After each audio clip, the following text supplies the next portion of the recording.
Mbaaniriza ku channel yange. Leero ngenda kubeera nga mbalaga engeri gy'osobola okubeera ng'okolamu carrot cake eri light and fluffy.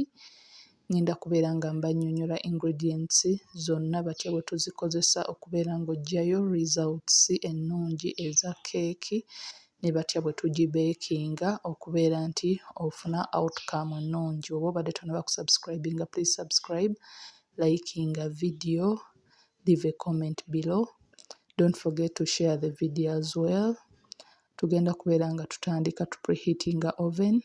Oluvannyuma lw'okupreheatinga oven at 180 beera ng'okwata ingredients ezisooka. Tugenda kukozesa sukaali wa bulijjo ne brown sugar, then tugattemu buttermilk oba amata agafudde, then oil ne vanilla extract. Buttermilk ono olwa acid gw'alimu agenda kubeera ng'ayamba okubeera nga keeki eno eraisinga eturning out ng'eri light and fluffy.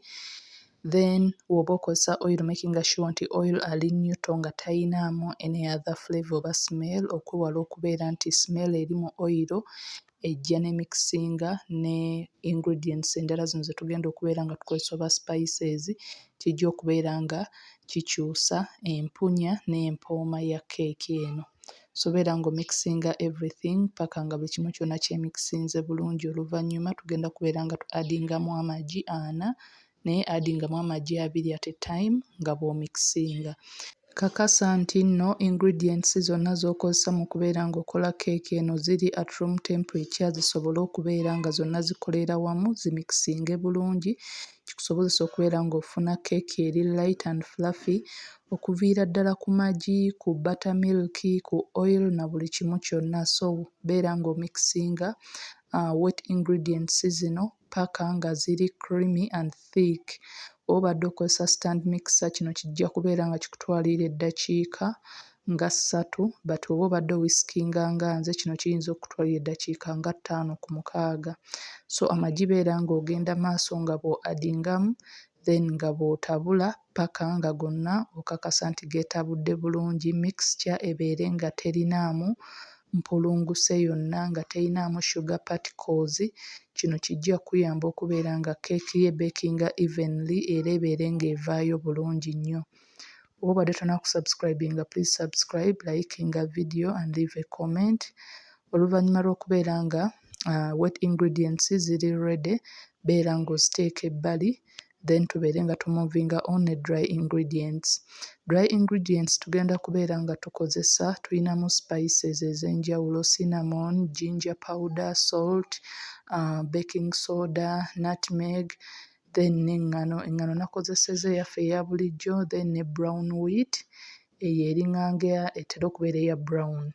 Carrot cake y'emu ku keeki gy'olya n'owulira ddala ng'eri spiced, efaananako ne gingerbread nti ingredients oba spices ze tukozesa ze zimu, naddala nga cinnamon, nutmeg ne ginger powder. So osobola okubeera nga spices ezo zi-addingamu okusinziira ku tastes zo ne preferences zo, either n'oreducinga oba n'oyongeramuko no-increasingamuko katono. Oluvannyuma lw'okubeera ng'omaze okumixinga dry ingredients bulungi nnyo zeemixinze, beera ng'otandika okuzi-addinga mu wet mixture yaffe gye twasoose okumixinga mu ntandikwa. Beera nga dry ingredients zino ozi-addingamu mu bits nga bw'omixinga paka nga zimaze okubeera nga zidissolvinga bulungi nnyo, olyoke obeere ng'ogenda mu maaso n'oku-addingamu endala paka ng'eŋŋano yonna eweddewo, nga ofunye butter ennungi eri smooth nga temuliimu mpulunguse yadde. Teweerabira kubeera ng'onyiga kadde kubeera ng'otaninga on notifications zo, obeere ng'obeera notified buli lwe mba nga mpositinze vidiyo empya. Bwe guba gwe mulundi gwo ogusoose ku channel yange nkwaniriza, please teweerabira kubeera ng'osubscribinga, mpositinga vidiyo 2 buli wiiki.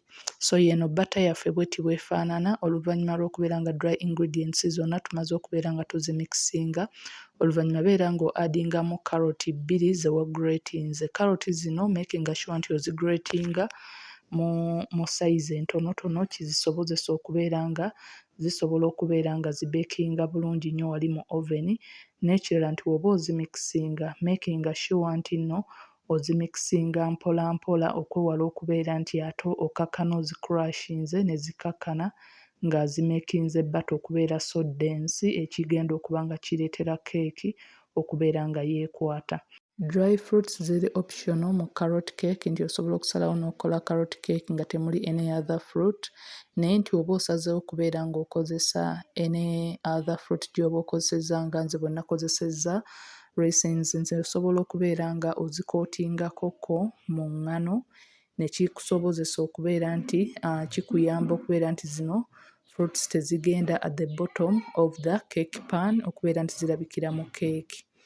So beera ng'oluvannyuma lw'okuba nti omikisinze batter bulungi nnyo ogiteeka mu pan gye wamaze okubeera ng'olayiningamu ne parchment paper n'ogigiriisingakoko ne blue band ku sayidi oluvannyuma beera nga ogikubakubako wansi okubeera nti etuula bulungi nnyo mu paani n'okugiggyamu empewo yonna gy'eyinza okubeera ng'eyina oluvannyuma giteeke mu oven paka ng'osobola okubeera ng'oinsertingamu akati ne kavaayo nga tekalinaako kintu kyonna like nga kali clean bulungi kikyo ekimu ekikulaga nti keeki eri ready and done.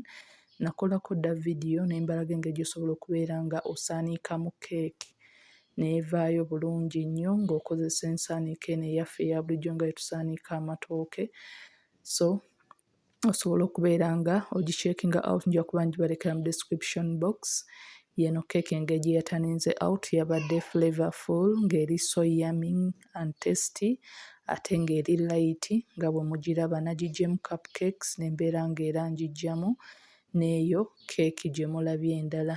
Thanks for watching. Until next time, please don't forget to subscribe.